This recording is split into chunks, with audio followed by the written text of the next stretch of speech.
peace must be our goal and our guide. And all that we strive for as a human family, dignity and hope, progress and prosperity, depends on peace. But peace depends on us.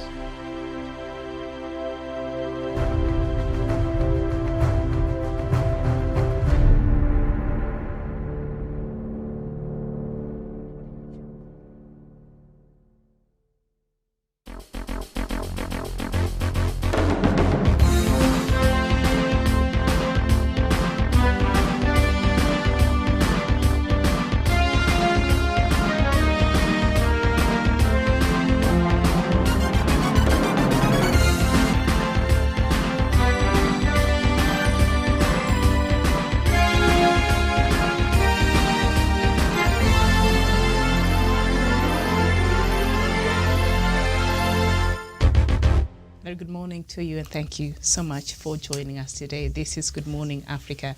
My name is Miriam Ogutu, and of course, as usual, we are coming to you from Kenya's capital here in Nairobi. It is indeed a beautiful, beautiful morning here. And before we get into the rest of what is in store for us, I'd like to bring us up to date with the latest statistics in line with COVID-19 and confirmed cases in Kenya this morning. The figures stands at 104,780 cases. The number of people who have died in the country right now is at 1,839. Recovery so far is 86,378 cases. Uganda, 40,261 cases. The death toll is 334. I think one more person died yesterday. There were 333 deaths, and recovery so far is 40,616 cases there in Uganda. And then we go to, let's look at Nigeria today for a change. And the confirmed cases is at 153,842 cases, and the death toll is 1,885. Recovery stands at 130,818. So Nigeria, when you look at its population, 200 plus million people there, so I think they're pretty well doing, much better in terms of containing, because with such a population, we're expecting the worst, but so far we've seen they've been able to curb the spread of COVID-19. Of course, the figures there are staggering. 153,000 cases. That is no mean feat, but still, looking at the bigger picture and the population there, I think it's not as the rest of us had expected. And the total cases in Africa this morning stands at 3,037,500. The number of people who have since died in the continent is now 100,625, and recovery so far is 2,603,001 cases. So that is where we stand this morning as a continent, and also Kenya there. And we can't wait, for those vaccines to come so that we can go back to our normal lives. So was it yesterday, coming to work in the morning, I saw a guy walking around, and he had gloves on to protect him from corona, I guess, but he did not have his mask on. All right. And so I just could not understand what science that was. I think the science of stupid, because how do you not wear a mask, but you wear gloves to protect yourself from COVID? What sense does that even make? So a lot of people are still not taking this thing very seriously. So we still continue to urge you to social distance, wear your mask. If you don't have to be out there in public in the crowds, please don't go. And you sanitize and make sure you wash your hands and don't touch yourself, when you don't have the mask, if your hands have not been sanitized or cleaned. All right. Thank you. So joining me on the panel this morning is Douglas Kirimi from Meru County. Douglas, a very good morning to you. A very good morning to you, Miriam Ogutu, and also to our friends across the world. Thank you for having me on the show. All right, very well. Thank you so much. And I think the rest shall join us as we continue. So I'll just read through the headlines this morning, and I'll start with the Daily Nation. I'll just read all of them, and then we'll pick on which stories we're going to major on. And on the Daily Nation this morning, Uhuru Raila unleash a strategy referendum, 10 teams led by political heavyweights and comprising clerics trade unionists and civil society leaders, among others, to mobilize support for the bill. The story is on page 5. And on the separation of the side there, Maraga sues lawyer.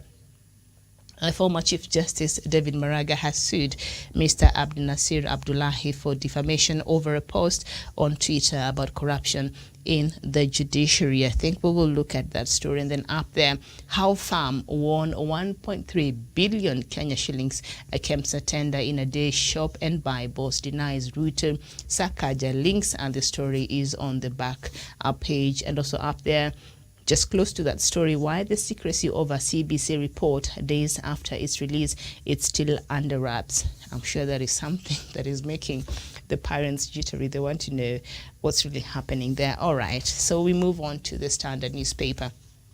And the main headline there, Raila, if I am elected. Looking ahead, a day after BBI's Super Tuesday win, ODM leader gives Kenyans a glimpse of his radical plan to increase cash allocation to counties to a high of 55%. I don't know if that is even achievable, but hey.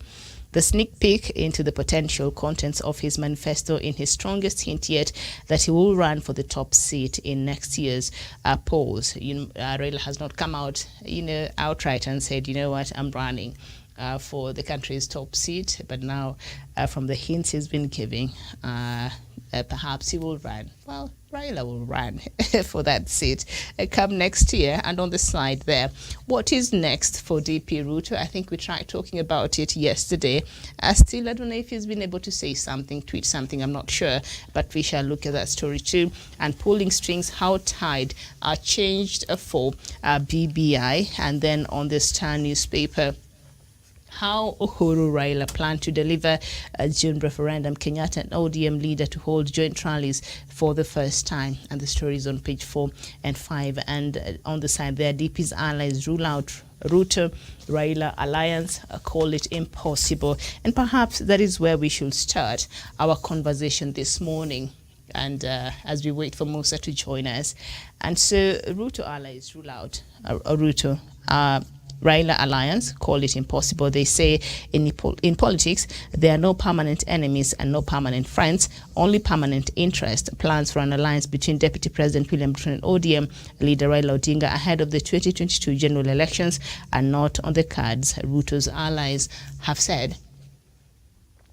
Never say never in politics, but they're saying on this one, it's impossible. It's an impossibility, Douglas. Thank you, Miriam. I think some of those allies are very right that it is very impossible at this point where the relationship between the Right Honorable Raila Odinga and William Ruto has gotten. It will not be feasible for them to come together and work as president and deputy. Remember, Raila can never deputize William Ruto. And William Ruto has also grown some political wings and horns. He cannot deputize Raila Odinga. He cannot become a deputy for another 10 years or 5 years. So I don't think that this is a possibility. Maybe someone else can do those deputizing things, but not Raila Odinga deputizing Ruto. And also Ruto has this notion that now he has been a deputy president for 10 years, that nobody, that everyone that should come below him. We have seen these tendencies from the Deputy President, Dr. William Ruto, that he has been treating his juniors and also treating the opposition and also people in government. We have seen the contempt that he also treats the president with. So I don't think that William Ruto is going to deputize the Right Honorable Raila Odinga, no matter what. So this is my opinion that at the end of the day, it is not going to work completely for the Right Honorable Raila Odinga to be a deputy to William Ruto, and also William Ruto can never be a deputy to the Right Honorable Raila Odinga. Miriam, thank you. All right, very well. Thank you so much. So Ruto's troops, the stories on page 6 of the Star newspaper. Ruto's troops told the Star that the DP and Raila have different ideologies and cannot unite, saying the 2013 unity between Mount Kenya and Rift Valley still stands. Musa, perhaps if you can help us understand the different ideologies that Ruto's allies are talking about, that is quite different between the Deputy President and Raila, and they're saying this is the reason why these two cannot come together ever again. Thank you, Miriam.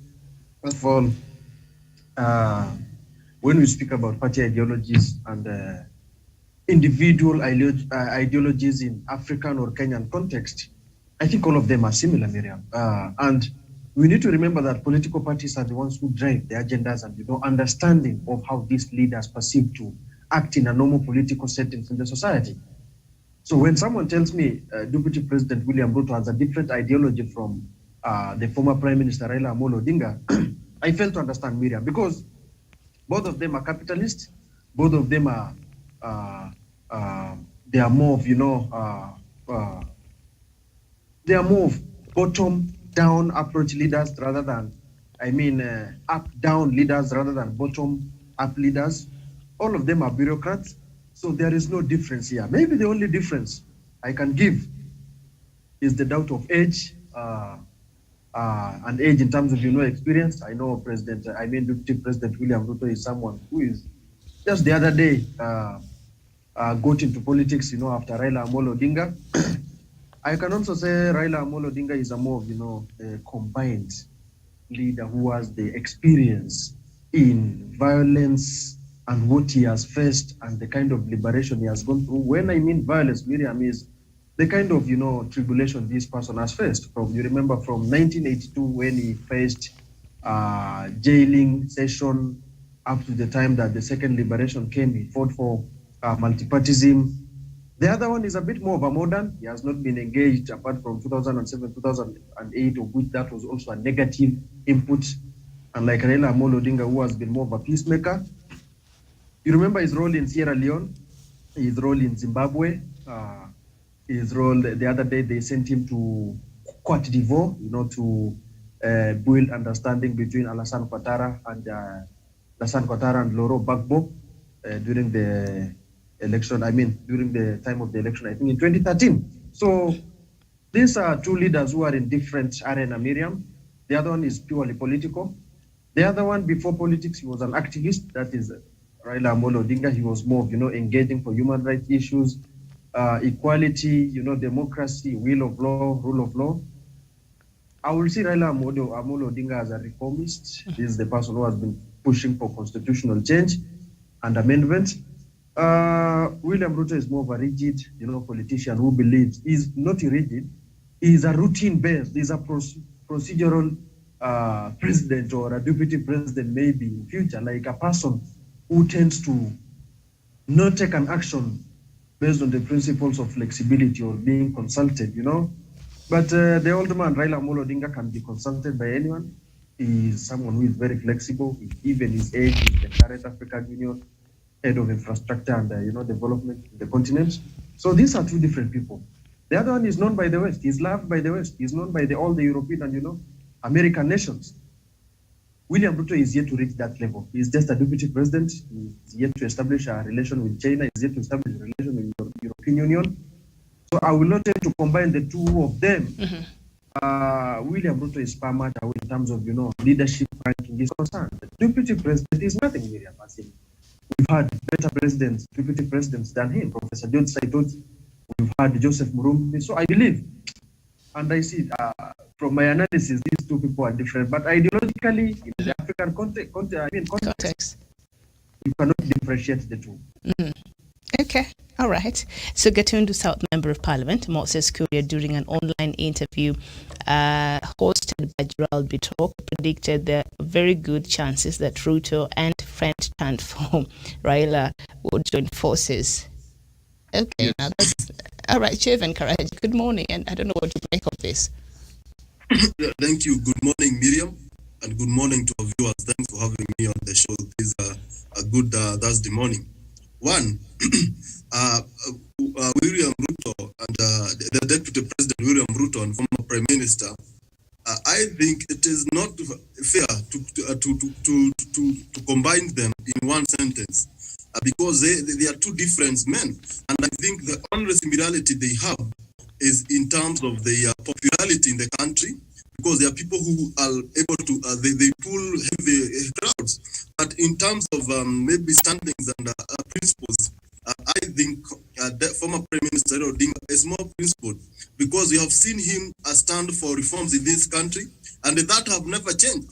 Today, he is still the man who is bringing the reforms in our constitution. He is still the man who is pushing for the BBI. In 2010, he pushed for the devolution, devolution under the structure of leadership that we have of the county government. Therefore, at the end of the day, former Prime Minister Raila Odinga stands for he is a revolutionary. He works to bring a revolution, to bring a new way of life. And when we had the one-party state during the dictatorial regime of President Moi, former Prime Minister with other like-minded Kenyans, they came together and they fought for multi-party democracy that we enjoy today. Therefore, from onset, we see former Prime Minister as a person who is more determined to ensure this country moves to the next stage. And when he was doing that in 1992, the Deputy President William Ruto was the face of oppression. He was the face of oppression in the government of Moi. He was the people who was intimidating those who are calling for the freedom that we enjoy today. Therefore, they are two different. They are quite different. When the Deputy President William Ruto has a beneficiary of the government, because in 1992 or 1997, when he became a member of parliament, he was a beneficiary because the government of the day then favored him. Therefore, he had a soft landing in politics. But former Prime Minister Raila Odinga has struggled his ways to ensure that he is who he is today. But William Ruto, let me say that he got into politics in a silver spoon. Therefore, they are two different people. He has not struggled much in politics because he was elevated by then President Moi to be where he is today. And you see, even becoming the Deputy President, he was pulled by President Uhuru, who was quite influential in the national politics. Therefore, he has that a favor of landing in a political position without much struggle. But former Prime Minister struggled enough, and he stands for a better Kenya, because when we see when he was in the opposition, he used to call the corruption in the Jubilee government. He used to tell Kenyans what is not well in the Jubilee administration. And that time the Deputy President used to criticize him. Now it is only now that we are seeing the Deputy President pretending to be an opposition in government, because for many years he has been in government. He has not been in opposition. Only in 2007, and in 2007 we had the Grand Coalition government where he got a ministerial position. Therefore, they are two different men. And one thing that we must see is that the Deputy President, he doesn't want to struggle. He is a man who wants to be favored by the circumstances. He does struggle. Now we have the BBI. He is not opposing it. He is not supporting it. He just remains there. He is a man who sits in the fence. But the former Prime Minister is a man who walks and takes a stand. That to me, that is my observation. Okay. On the issue of them working together, I don't foresee that a scenario in the nearest future. Because if they work together, Miriam, then I foresee a new political outfit, a new political force merging that will be more strong and that will be more favorable in Mount Kenya region. And if they happen to come together, that means a more united Gema will come. A more united Mount Kenya region will come out to play. But if they go different ways, we might see them getting votes across in Mount Kenya region. But if they combine, Mount Kenya will do what they did in 2013, they do what they did in 2017, and you'll see even the Luya, the Western Kenya, joining hands with Mount Kenya region to oppose this force. Because at the end of the day, in this country, you just need some two big tribes coming together and they get the numbers. And I don't foresee that scenario. And if they happen to work together, then I don't see them succeeding to become the president. I see that force will carry the day. And as Douglas there said, if they should they come together, who will agree to be the other person's deputy? We've seen Deputy President William Ruto is not very, that position of deputyship is not something he really likes. He likes to be on the top there, competing with the boss there. So I think him being number two again is something he will not be willing to do. And do you think Raila will be the deputy? I mean, hypothetically speaking, that would be too much. That's what I'm saying. It's almost impossible. Yes. Unless one of them declares to run for a parliamentary seat in the hope of becoming a prime minister. And who will that be? I think that will be the workable scenario. Yeah. Because all these people and where they are right now politically, well, we cannot say it's impossible, but it's just something out of.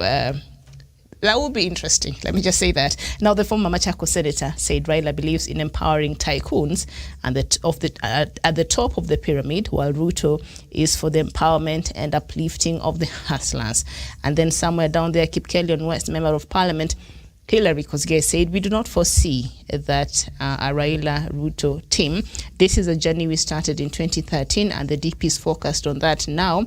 With the support of friends who have boarded the hustler ship, he's reaching out to the other hustlers. It's quite interesting because when Nairobi almost fell vacant, the governorship slot there after, again, the Mike Sonko, now former, was removed.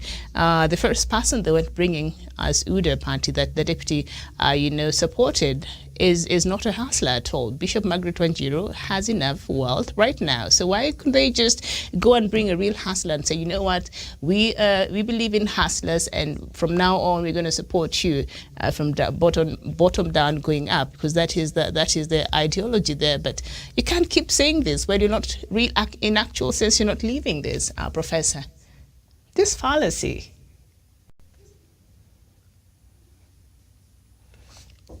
All right, so Professor is not there, but I'll go back to Douglas.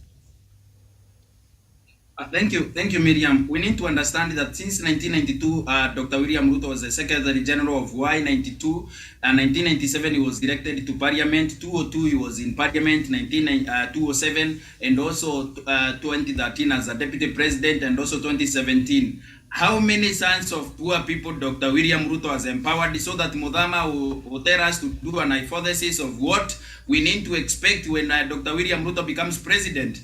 Dr. William Ruto has been one of the most successful politicians who have dealt with billionaires and also tycoons around.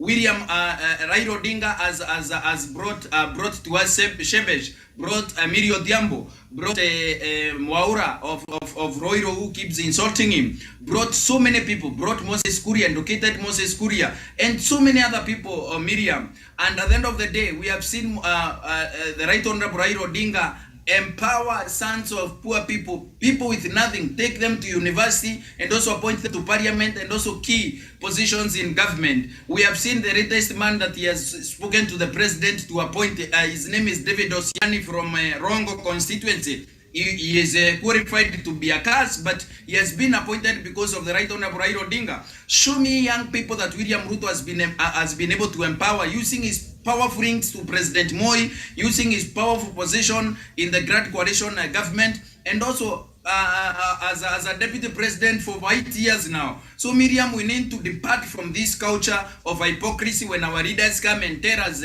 William Ruto is an Asra, he believes in empowering the poor. When the whatever you have read in the newspaper, when the by-election was about to come up in Nairobi, he went for a billionaire preacher, Margaret Wanjiru, Kamango. At the end of the day, there were poor people who are running for office, people who live in Dandora, people who live in slums, people who are educated but they have no means of running a billionaire's campaign in the city. He went on and lifted the hand of Margaret Wanjiru, a billionaire preacher in the city center. At the end of the day, why did William Ruto and his party, new party, maybe he would have said the other parties didn't belong to him. This one is his own party directly, is the party leader of UNDA. But he did not choose people who are poor to go and empower them so that they can take the bottom-up approach, so that we can see now he has been redeemed even after of not being around and daring with the billionaires like Raila Odinga, President Moi,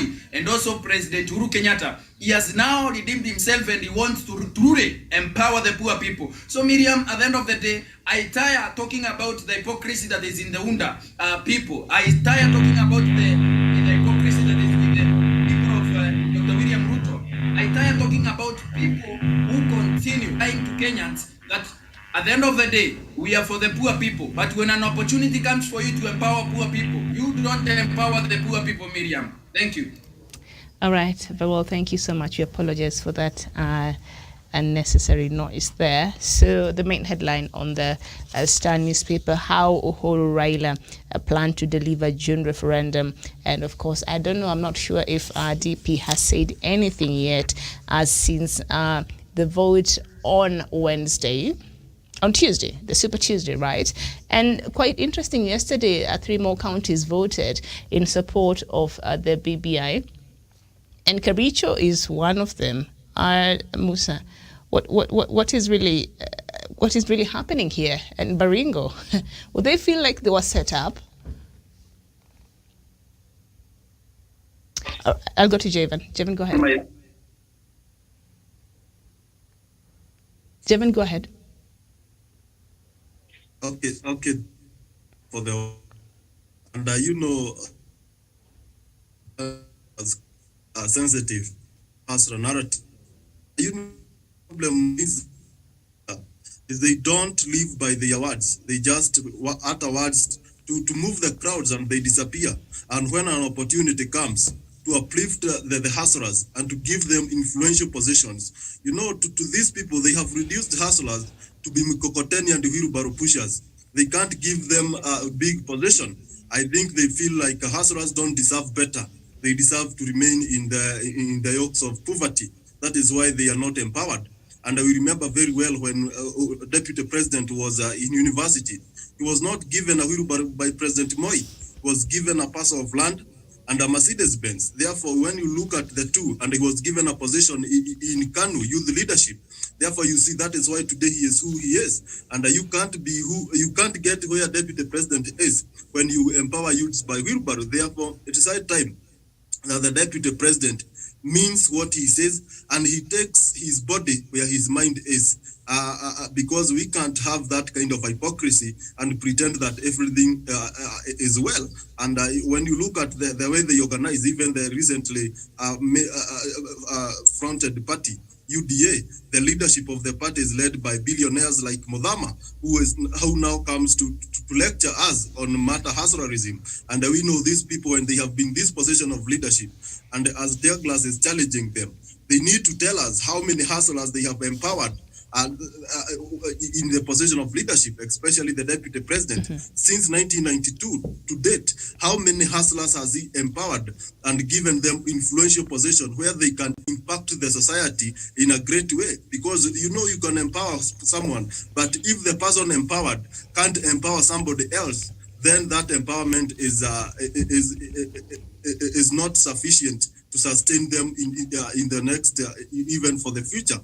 On the issue of the ongoing BBI, about the Raila and President Uhuru Kenyatta having a plan on how they will win the BBI, I think the plan is good, but already from the outlook of things, we have no credible opposition. We have no credible opposition to oppose the BBI. The people are pretending to oppose the BBI. They don't have the muscles, they don't have the power to oppose these two team, the handshake team. And you have seen the Deputy President running to the periphery. He doesn't want to come and oppose or support the BBI. Therefore, if we expect the leader Katiba with the official opposition to the BBI, then the president and the former prime minister, they will have a soft landing, because at the end of the day, the people who are popularizing the document in Mashinani, they are doing a quite good job. And we have seen those people have been opposing the BBI, the likes of Moses Kuria. Nowadays, they have disappeared in the political arena, and I think they are hibernating somewhere because of the effects of the Super Tuesday, and therefore we don't expect them to oppose the BBI. What they will do, Miriam, and I said it yesterday, we have seen now they are changing the tune, and I said here yesterday that what the strategy that the Deputy President will use after we pass BBI, he will come saying that, you see, they have forced this document to you people, give us a chance in 2022 and we will rectify the mess that they have created. And yesterday I saw Murkomen, the Kipchumba Murkomen, Senator Regeyo Marakwet, anchoring the same, and he is saying that they are pushing the BBI and they will pass by force. But when you give us a chance to be the to run the government in 2022, we will ensure that we bring a more progressive constitution. We bring more good laws that will ensure that all Kenyans, and especially the hustlers, they have a country they can be proud of. Therefore, that is a strategy, and I expect them to continue with the same side shifts. But at the end of the day, President Uhuru Kenyatta and former Prime Minister, they have what it takes to ensure by 10 a.m. They have already delivered victory on referendum day. Thank you. All right, very well. Now, by Thursday, 40 out of 47 county assemblies had passed the bill, meaning it proceeds to Parliament, where two houses are expected to endorse it within 3 weeks. Whatever Parliament says, the bill will require a referendum. Only Baringo County rejected the bill in a chaotic sitting. And according to the Constitution, the role of Parliament is a formality, and Kenyans will make the final decision. So that will be up to us to decide if we want to adopt this BBI, and if at all we want these constitutional changes or not. Quite interesting there that Baringo remains the only county that has voted to reject this bill, and yet yesterday we saw Kericho County, voting for it. The other day, Bomet County voted in support of it. How do you think the MCs there in Baringo are sitting there thinking? Do you feel they feel cheated? Because I'm sure they must have been told how to vote, and then the rest of everybody else is voting different. Musa. Thank you, Miriam. You've given a very candid statement there. But you know, Kenyans, at the end of the day, all these things default on Kenyans. We need to see where we are heading as a nation, where we are heading as a country. Because being the country of nations, yes, it's better. But we are nations of 42 people. 42 tribes, I mean. But being the country which is sovereign, that is the most important thing. Douglas and Javan have spoken about the issue of, Baringo. I don't know. I always try to take things positively, Miriam, because Kenyan politics has never been my like. I don't know why. But the case for Baringo, Miriam, I think negatively, it shows the result of political sycophancy, the result of being told rather than being advised and consulted. This is the result of being forced by either money, by either political prowess, and this is also the result of political ego, Miriam. Those guys have no intention. Let me tell you, we have one of the most powerful counties which are up to now the backyard of Deputy President William Ruto. Uasin Gishu, Elgeyo Marakwet, Bomet. These guys passed this bill. So what I see is a political sycophancy. Now William Ruto knows the only way he can intimidate Gideon Moi is by sacrificing the people of Baringo using the members of county assembly. That is so unfortunate. This is the result of political ego, Miriam. Deputy President and his cocoons of, UDA people, they thought the only way maybe they can castrate the man before he reaches 2022, Gideon Moi, that will be doing the harm to him. But now the harm is now even more bigger. Even if this bill has now been passed, it doesn't mean Baringo County will be isolated. They will still benefit from whatever the BBI will bring. But now, there will be that sense of guiltiness, between the voters and the members of the county assembly. Are we going to have that trust? The trust of representation, the trust of oversight, the trust of legislation. Are we going to have some sort of, a shift over in this? Because the number one role of an MCA is to acting as a bridge or a gap between the voters and the executive in the county assembly, Miriam. So I feel in this way, the executive in the county assembly of Baringo have been misused. Indeed, if it could have been something of their mind, they could have just voted for the bill. But there is a bigger political or invincible hand in this, Miriam. And that's why they have to go that way. And I would like to remind people from a very famous leader who got assassinated in 1975, Josiah Mwangi Kariuki, J.M. Kariuki. He said in a very popular prophetic message, in 10 years, Kenya will be a country of 10 millionaires and 1 million beggars. And you look at that phrase, Miriam, you look at what BBI intends to achieve.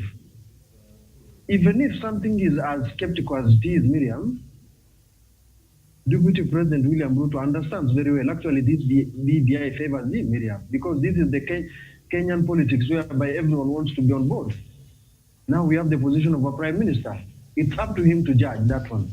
But what I will tend to look, what is the purpose of BBI, Miriam? And this goes to the people of Maringo. They should understand, and every Kenyan should understand, that we strive every day to put food on the table. We strive every day to give good education to our kids. We strive every day to have good health and good house, Miriam.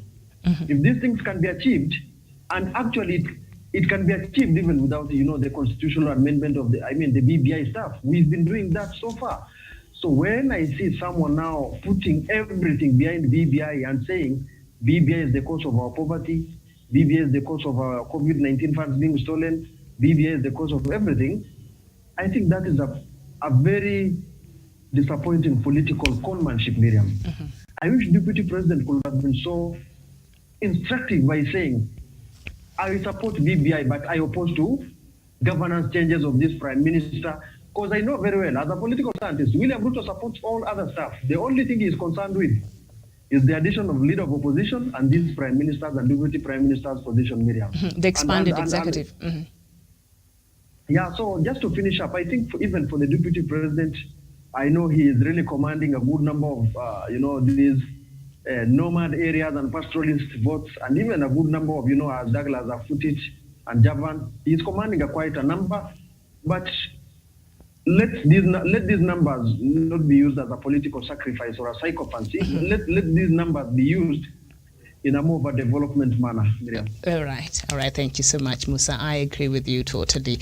Now, Meru Senator Mithika Linturi, a Ruto ally, said the bill is likely to be met by voter apathy.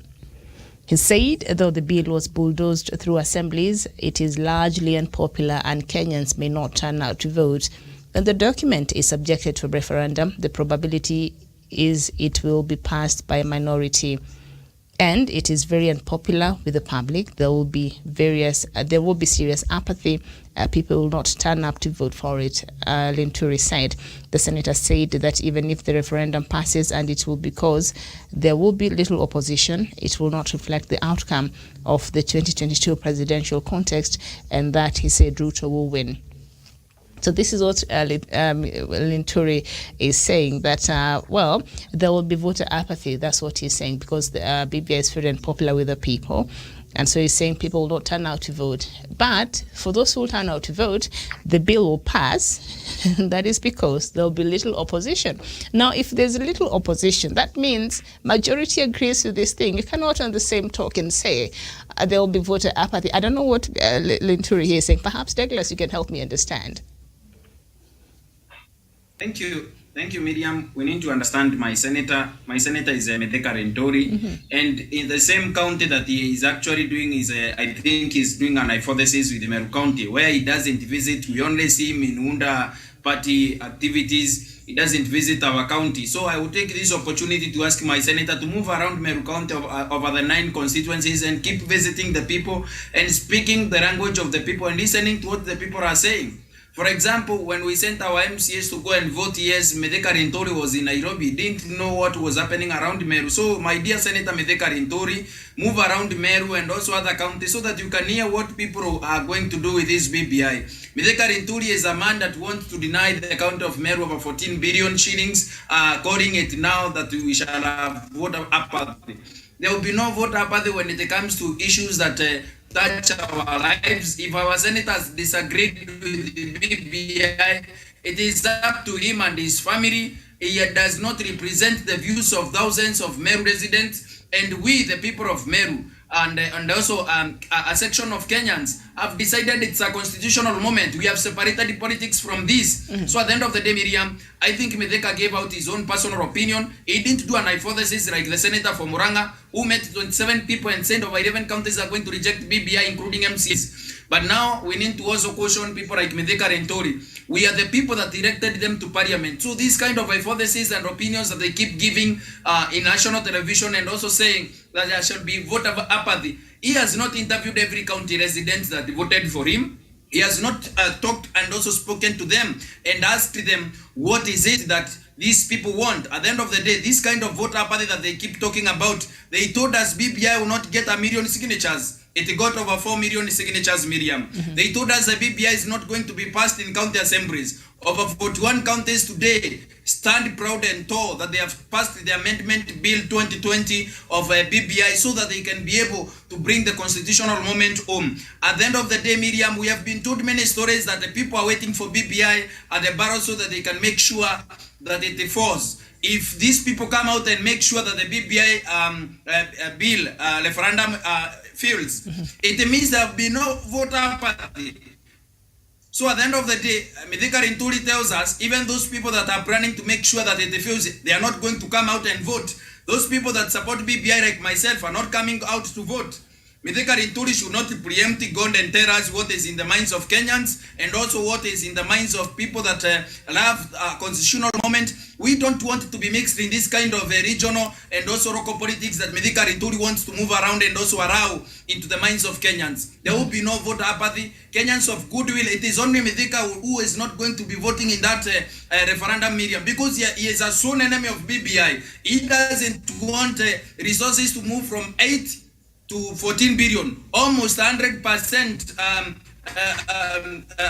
increase from what we have 8% to 8 billion to 14 billion. So it is only Mithika Rinturi and company who don't want to come out to vote, and it is only voter apathy will be experienced from NASA and also their leaders, including Dr. William Ruto, who has been fighting reforms. He has never stood, like Jevan said, he has never stood for reforms in this nation. Anything that has been beneficial to the people of Kenya, he has been using his surrogates and proxies like Mithika Rinturi to continue fighting for his own space alone without fighting reforms that benefit the people of Kenya, Miriam. And before I conclude this point, I need to remind the Senator for Meru, Mithika Rinturi, that when you fight reforms that are going to benefit the people of Kenya, you are putting yourself in a political periphery, or you are committing political suicide, because the people of Meru can see you don't like reforms. Mithika Rinturi in his life, he has never stood for reforms anywhere. At the end of the day, we are waiting to see between the people of Kenya and Mithika Rinturi who is right, Miriam. Thank you.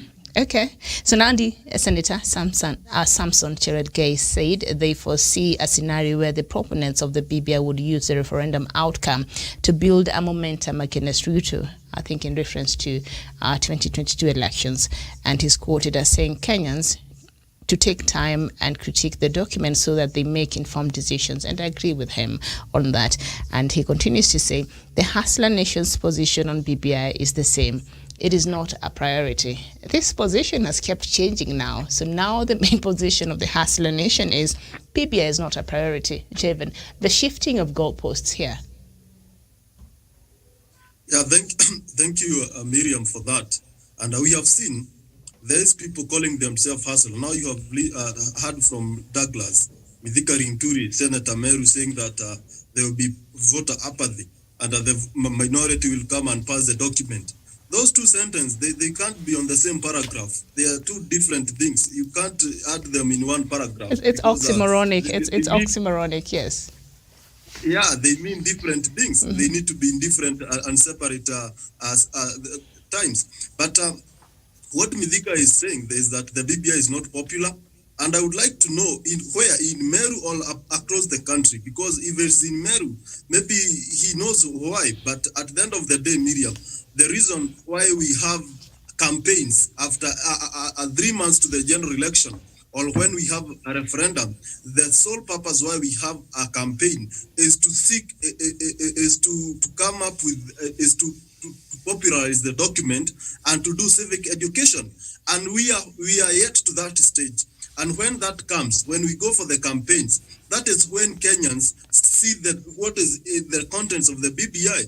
They'll have one-on-one interaction with the document. We'll have door-to-door campaigns where people will go and be taught on the contents of the BBI. Therefore, at the end of the day, Kenyans will understand, and when they will go to vote, they'll make a wiser decision. Therefore, Mithika Linturi is making a presumption, or he is just preempting things without the right facts. Because I think it will be wise if he does that research or he carry out that kind of an observation when we are ready with the campaigns, or when we are approaching the deadline of campaigns and we go for the votes. I think that would be the right time to do those kind of analysis and observation.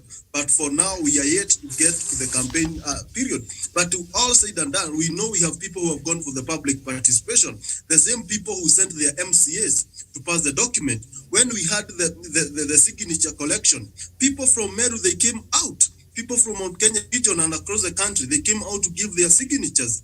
I was one of them. Therefore, when you look at this document, it is popular and it will be more popular when the campaign starts. Therefore, Mithika Linturi, that is just a word because he has a master to praise, and that is what they do in Tanga, so that they can get something at the end of the day.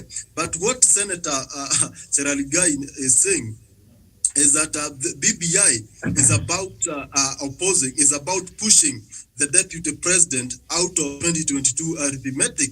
I don't think that is the case. The only people who can stop the presidential bid of William Ruto is the EACC, is the IEBC, and the other institutions that deal with the same, that check and counter check the qualifications of a presidential candidate. Those are the only people who can stop the deputy president from running for office.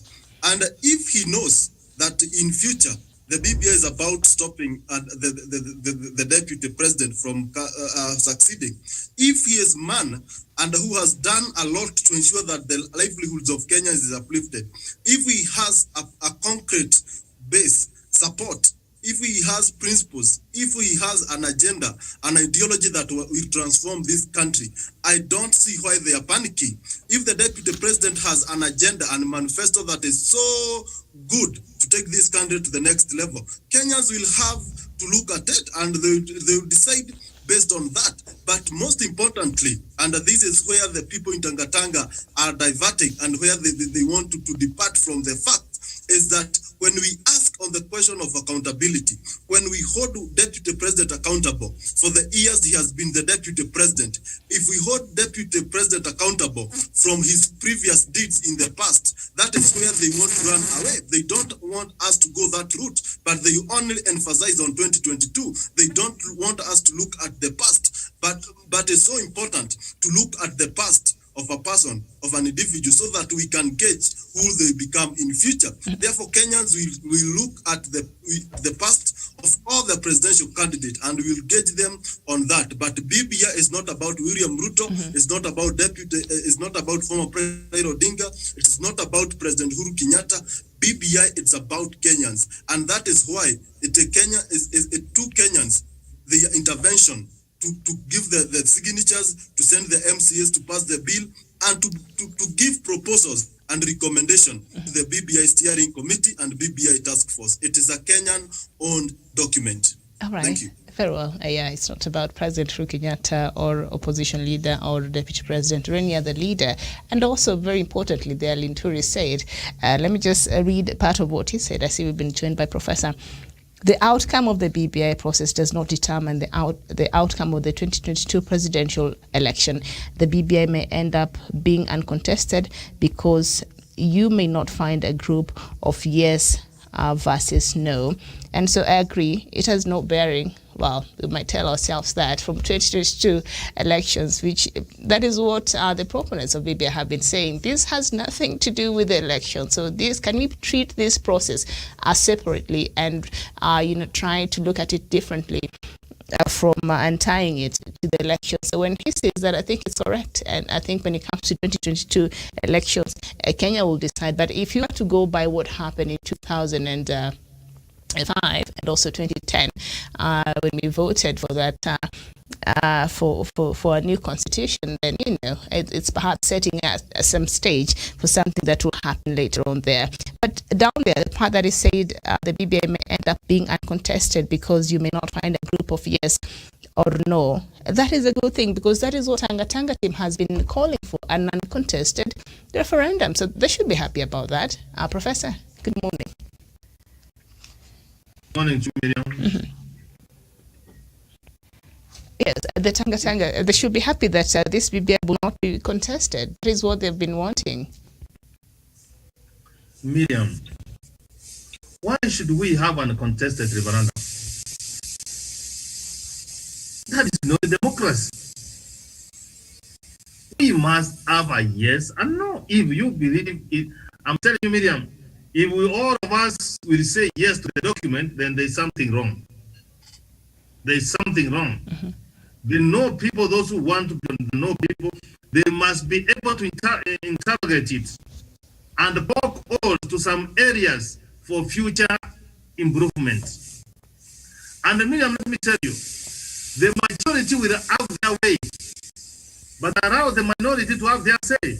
And in most cases, the minority, what they say has a lot of sense to me. So Miriam, I did say here yesterday, and I've been saying, Miriam, that the Tanga Tanga wing, they are not interested in the constitution. They are not interested in BBI. They are not interested in the amendment. Because when we are trying to make better laws for posterity, with them, they are already 2022 campaigning to be the leaders of this country. And I'm wondering, when you become a president of this country, which document are you going to use to govern? You will, of course, you will want, of course, to have a good constitution. I have seen them saying, oh, after William becoming a president, after 100 days, they will amend the constitution. They are thinking like fools. See how much process they has taken us, Miriam.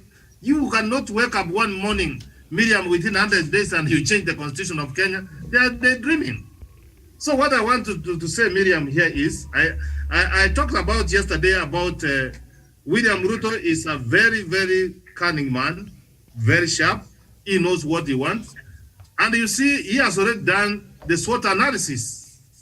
What I say, he has seen what are the threats. Now he wants to change those threats and its weaknesses into opportunities. They are arguing, Miriam, that he does not want to oppose his post. Miriam, what nonsense is that? We know where you stand. You don't need to read no campaign to be known whether you are opposing the president or not. He has opposed the handshake from the word go. He does not want the posterity of Kenya. He doesn't want peace in Kenya. So Miriam, I'm happy that in the long run, and as we go now, home stretch, you are about to enter home stretch of the BBI and conclude this business, Miriam. If they have seen there are some sense in the document, fine, let them come and join. But I know we cannot be able to see this from the same page, from the same script. I know Martha Karua is very serious with Linda Katiba. Mm-hmm. I find a worth opponent, and some of the issues is raising, Miriam, they make a lot of sense, and in fact sometimes they appeal to me because they are saying, why can't we implement the 2010 Constitution fully, Miriam? Why can't we go and implement Chapter 6 of the Constitution? We need an fourth amendment because we have it in the Constitution, Miriam. So some of the opponents of the BBI, like the Linda Katiba, they are raising very fundamental issues, Miriam. Mm-hmm. Very, very, very fundamental issues, Miriam. We are saying, Miriam, that we want to devolve 35% to the counties. No, Miriam. No, Miriam, let me tell you. We have not fully implemented and devolved factions of devolution, Miriam. So when we raise this one to 35 million, automatically those factions will devolve because the national government will not be having funds. Why are we having a lot of budget for earth at the national level? Why are we having a lot of budget for agriculture at the national level, Miriam? Because they are devolved. Mm-hmm. So Miriam,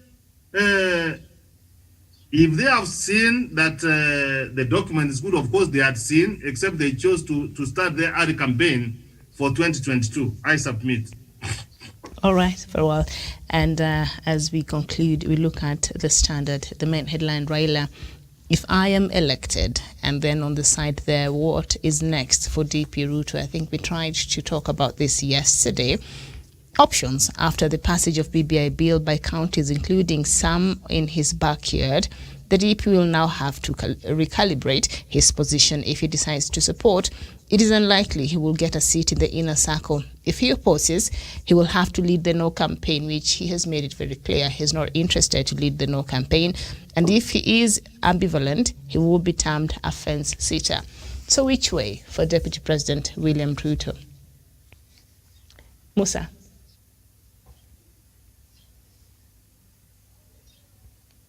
Chairman.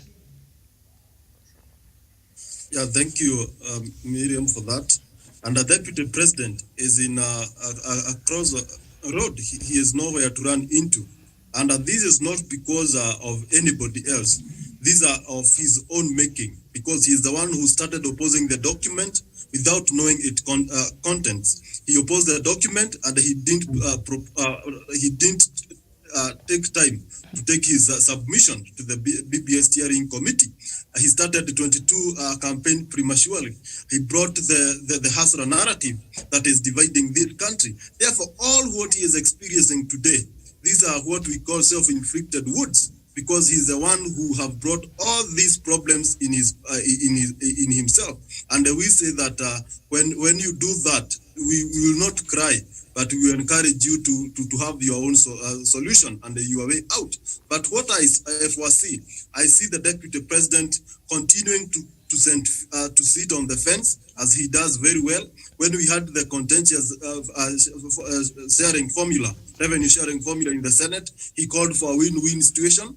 And I don't expect him to call for a win-win situation this time round when we are having a referendum coming soon. What we'll do now, he will sit on the fence and will not take sides. I foresee him sitting there without opposing the document, nor supporting the document. He will just be there.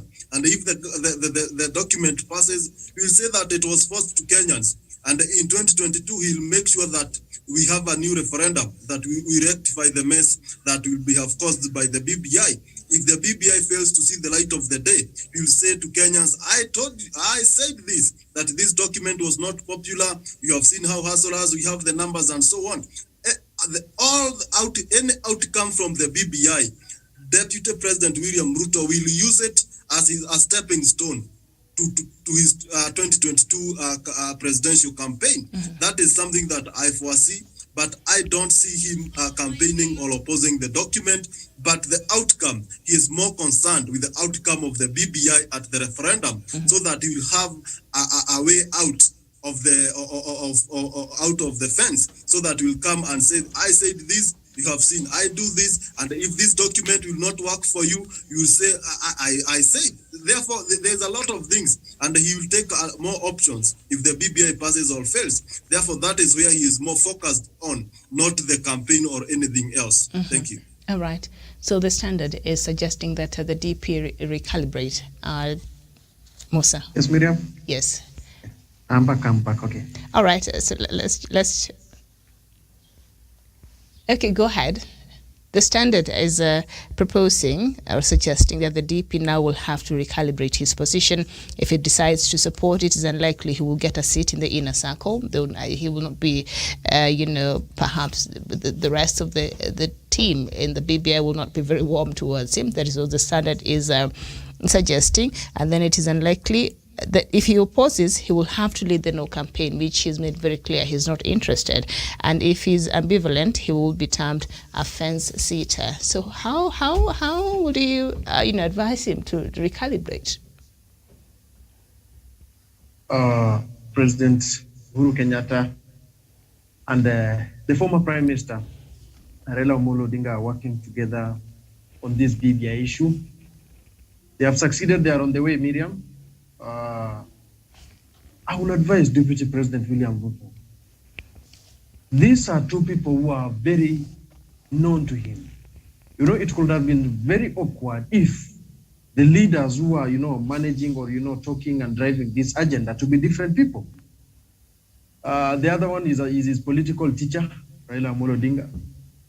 The other one is his ally from the time of Hague, 2002 elections. They have been together. So for him to recalibrate is very easy. And Deputy President Ruto knows very well. It is very easy for him to recalibrate and re-image his face rather than coming up with an oppositional outfit to oppose the president's agenda of BBI. It will be very easy for him. People are not ruling out the possibility of William Samoei Ruto working with the former Prime Minister Raila Amolo Odinga. Anyway, in politics, never say never. Anything can happen. We never know. And so the only way he can recalibrate is fighting the time machine now. The year is 2021. We are heading to 2022. Just know in an African context, the financial allocation of the year 2022, 2021, 2022, or the goal. A good number of our governors and leaders and APs are so greedy. They are going to use the money for development into politics and rallies. We know that very well. And when someone sees money, someone's change. So I think Deputy President William Samoei Ruto has only got this year, Miriam, up to August, September there, either to recalibrate, either to mend things with his president, Uhuru Muigai Kenyatta, and former Prime Minister Raila Amolo Odinga. When it shall pass the time, June, July, August, I think it will be too late for him because people, the rate at which even alliances are being forged, Miriam, we are going to see a lot of political compromises. We are going to see a lot of leaders who are serving in the parastatals starting to leave offices to campaign. So I feel this is the right time for Deputy President, if indeed you want to recalibrate, of which it will be very hard even. Recalibration, Miriam, can take even 7 to 8 months for someone to understand you, reconciliation. So tell me in February, if you start thinking the other way and thinking positive, it will be too late for him. So time is now. Because look at the kind of people who are following him, Miriam. These are people with no political lifeline. Today, tell me what Millicent Omanga can do if she will leave politics. She is not professional. She's not intellectual. She has not written any books. Oscar Sudi will go back to that Matatu business. These are people who are in politics for their lifeline, Miriam. These are people who are not backed by their professional well-being. Even William Ruto himself, look at him, Miriam. He is not a professor of zoology, despite being the doctor. Can he practice? Can he teach at any university? Does he have the patience of Professor Onyari's of marking students' exams and transcripts? He can't. These are people whose lifeline, when politics will be done, they will be gone forever and ever, Miriam. And I think it should be that culture in Kenyan politics whereby we can have the second life after we leave politics, Miriam. Unfortunately, our leaders don't have that. My women representative, when she will leave that office, she has not written a single book. She is as intellectual, incapacity. She's going nowhere. So William Ruto should just tell himself he has no bargaining chip as far as national politics and succession politics is concerned. Look at the people who are surrounding Raila Amolo. And this is true. This is a honest analysis, Miriam. All of the people who are surrounding the old man are people who are learned. These are people who have been doing a lot of, analysis here and there. I wish if he can recalibrate, he could have taken even the person like David Ndii, who is a good economist, to re-image his face, to reduce the tarnishing of his face to be more of, something better. But William Ruto can just push away. If he sees the word starting with prof, William Ruto then will push you away, and that is not the way of recalibrating. So I believe the only way he can reincarnate himself is now or never, Miriam. All right, very well. Douglas, as we conclude. I cannot be able to underestimate the Dr. William Ruto, the Deputy President of the Republic of Kenya. it is a man that I have said before that given time you cause a lot of disturbances around, because most of the time he has nothing to lose. Because if he has lost now at the BBI train, you keep poisoning the minds of Kenyans all over. We saw how much money he was willing to pour around Mount Kenya to make sure that he solves the minds of people and make sure that they turn against President Uhuru Kenyatta. If William Ruto knew that it would take President Uhuru Kenyatta going on radio stations and also going to Sagana for 4 days and also destroying what he has done for 2 years, over 3 years, over 2 years, almost 3 years, he wouldn't have used that money to go and bribe the people of Mount Kenya and do the tours that he has been doing around. But at the end of the day, he has achieved his mission. He is a man that can take a position and also make sure that he disturbs the people. So I don't think that I can 100% rule out that he is going to quell his tail and go back to Sugoi as a retired deputy president. This is a man that is going to cause a lot of havoc around, political havoc that is in quote, because at the end of the day, he is a man that has always believed that he should be the boss, he should be the president. He has been behaving like a president for the last 8 years before the president came from State House and clipped his wings. Because now this is a man that has been even launching projects there in the name of President Uhuru Kenyatta, but they turned out all of them to be ghost projects. I don't understand it. I have never seen, and I'm waiting to see any projects that he has launched in Mount Kenya being allocated government funds. So I don't think 100% I'm going to underestimate him. And as much as I keep criticizing him, he is a man that is willing to use, including the rusty coin in his pocket, to continue disturbing the peace in this country and also continue destroying other political leaders, because if he has lost, nobody should have it. That is the mantra that William Ruto keeps having. If he is not on the table, he must make sure that that table has no stand, that table has nothing, has no dishes, no food on that table. So politically speaking, William Ruto is not going to go the way I think he should go. William Ruto is not going to quell, he is not going to keep shut. Because we have seen even his people, when they are accused of corruption, he keeps giving them microphones to speak in public so that he can continue digging their political graves for the sake of his own political ambitions. Because why would anyone think that Mike Sonko should be given a mic in public even after squandering billions of shillings in Nairobi City County? Why would Nairobi residents keep listening to Mike Sonko, or who has now allied himself to Deputy President William Ruto, and who has been his project, by the way? Why would anyone keep believing that William Ruto is going to continue himself quell if he cannot let Mike Sonko rest and also wait for his prison term as the cases in court continue coming for him? But at the end of the day, I don't believe William Ruto is going home, and I don't believe he's going to calm down, because William Ruto is going to cause a lot of political havoc around. He's going to keep shouting, and because he has an audience, he has people that are going to listen to him, William Ruto will continue disturbing the peace of those people that have defeated him, including in this BBI process. He is going to keep sitting and also daring so that he can keep giving alternative negative voices concerning the BBI process. And even in 2022, when he loses, William Ruto is not going to sit down and quell his tail and go back to Sugoi. That is my opinion, Miriam. Okay, Errol, thank you so much. Professor, end it for us. The Standard here is wondering, how will the deputy recalibrate? Miriam, I don't have much to say. I don't know whether you know this animal. Is it called a fox or a white dog? In Itombwamuitu. If you bring it home and you start rearing it, domesticate it as if you are domesticating a dog, it will remain a fox. It will never change.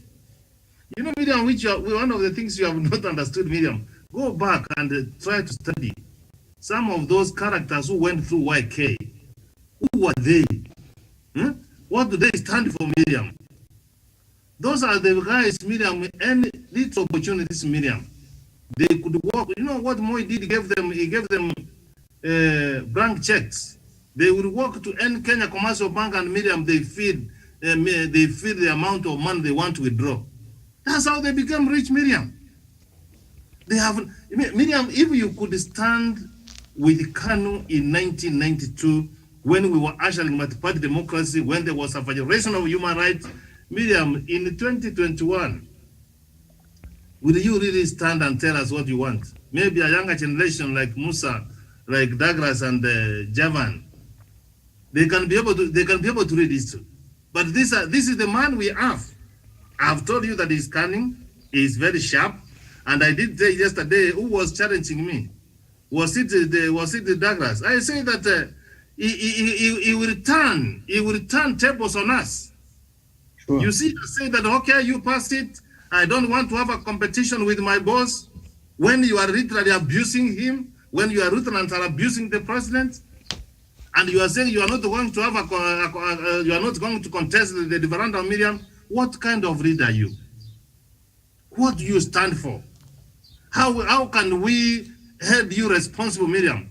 And he's saying that he's going to change the constitution after 100 days when he becomes in power. I know. I was listening to Brother Atwoli yesterday. I don't know who will be the next president for the Republic of Kenya, but I know who cannot become. Only God knows. I know who cannot become, and what Yes. I know, how do I know who cannot become? It is because if you are dishonest, if you are cunning, if you are not straightforward, the God whom I worship will not allow you to become the president of this republic. And you know whom I'm describing. That is Yes. Dr. William Samoei Ruto. When we are having a constitutional moment, Miriam, in 2010, we said 20% we cannot agree, but let us deal with the 80%. We will come to revisit. Miriam, if he was a honest Kenyan, a honest leader, he could say in 2010, these were some of the issues. We could see, Miriam, some of the memorandum he could have represented, Miriam. Mm-hmm. Miriam, BBI is a hearing process, and it is talking about inclusivity, Miriam, bringing the people of Kenya together. If you are against the people of Kenya becoming together, then you have an issue, Miriam. If you don't want to fight corruption, Miriam, then you have an issue, Miriam. If you don't want us to have shared prosperity, then you have an issue, Miriam. So let us go through with the constitution, because, Miriam, those who go to the garden, to the shamba to do farming, that they don't eat all the farm produce, Miriam. We share. We will make a good constitution, Miriam. He will make use of it. He opposed the 2010 constitution, Miriam. All right. He became the beneficiary Yes. of becoming the deputy president of this country. Okay. And I'm seeing, Miriam, we are creating a very prestigious office, Miriam. Instead of going to work from the streets, we are going to have the office of the official opposition, Miriam, Very well. fully funded. Thank from you. it. Thank you so much, Professor. Thank you, Javen. Thank you, Musa. And also thank you so much, Douglas. We will end here and we shall be ready for the next show. Thank you so much for watching. This has been Good Morning Africa. Bye-bye for now.